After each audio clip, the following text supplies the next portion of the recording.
টেবিলে সাজানো বাহারি রকমের পিঠা।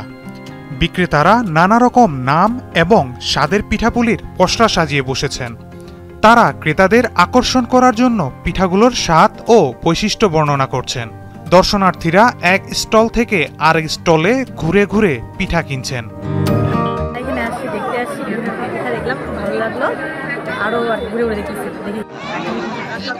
ঐতিহ্যবাহী অনুষ্ঠানগুলোতে আসতে পারলে তো খুবই ভালো লাগে যে আমাদের দেশি ঐতিহ্য যে পিঠাগুলা সাধারণত এগুলো তো হারিয়ে যায়। আমরা তো এখন কেক পেস্ট্রির আড়ালে আমাদের দেশীয় পিঠা কেউ পাই না।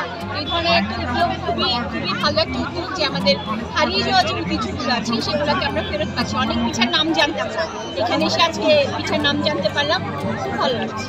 কেউ সেখানে বসেই পিঠা খাচ্ছেন, আবার কেউ কিনে নিয়ে যাচ্ছেন বাড়িতে। পঞ্চগড়ের জেলা স্টেডিয়ামে জেলা প্রশাসনের আয়োজনে অনুষ্ঠিত 3 দিনব্যাপী পিঠা উৎসবের এমন দৃশ্য এটি। তারুণ্যের উৎসব উপলক্ষে জেলা প্রশাসন আয়োজিত এই পিঠা উৎসবের উদ্বোধন করেন জেলা প্রশাসক মোহাম্মদ সাবেত আলী। তিনি বলেন, নতুন প্রজন্মের তরুণদের মাঝে গ্রাম বাংলার ঐতিহ্যবাহী পিঠাপুলি পরিচয় করিয়ে দিতেই এই আয়োজন।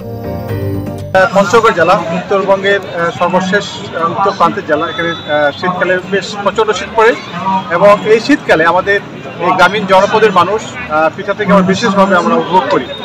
আমাদের ছেলেমেয়েদের মাঝে, আমাদের নতুন প্রজন্মের মাঝে আমাদের যে বিভিন্ন ধরনের পিঠা আছে সেই পিঠাগুলোকে তুলে ধরা, তারা যেন একই সাথে বিভিন্ন ধরনের পিঠা সম্পর্কে তারা ধারণা লাভ করতে পারে, তারা একই সাথে এখানে তারা খেতে পারবে এবং আমাদের তরুণ প্রজন্ম যারা উদ্যোক্তা যারা আছেন তাদেরকে প্রমোট করা একটা আমাদের উদ্দেশ্য যে তারা এখানে বিভিন্ন ধরনের পিঠা তারা নিজে তৈরি করছেন, বাসা থেকে তৈরি করে নিয়ে আসছেন, এখানে বসে তারা তৈরি করছেন। একদিকে আমাদের উদ্যোগ তৈরি হবে, আরেকদিকে নতুন প্রজন্মের ছেলেমেয়েরা তারা এই পিঠাগুলো দেখে তা চিনতে পারবে যে বিভিন্ন ধরনের পিঠা এই পঞ্চগড় জেলায় যে পাওয়া যায় সেগুলো আমরা এখানে প্রদর্শন করার চেষ্টা করছি।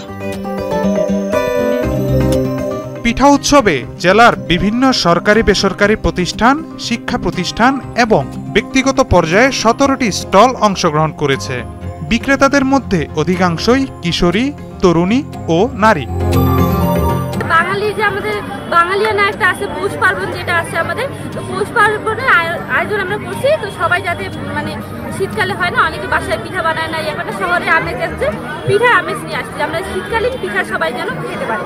আমরা সবাই তরুণরা মিলে আজকে একটা স্টল দিয়েছি।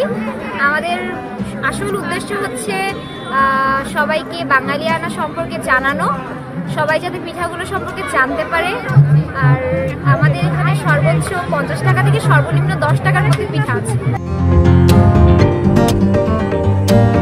শীতকালীন বাহারি পিঠাপুলির নানা ধরনের প্রদর্শনী এবং বিক্রির আয়োজন করা হয় উৎসবে। উদ্বোধনী অনুষ্ঠান শেষে অতিথিরা পিঠাপুলির বিভিন্ন স্টল পরিদর্শন করেন। মাহিদুর রহমান, দীপ্ত, বার্তাকক্ষ।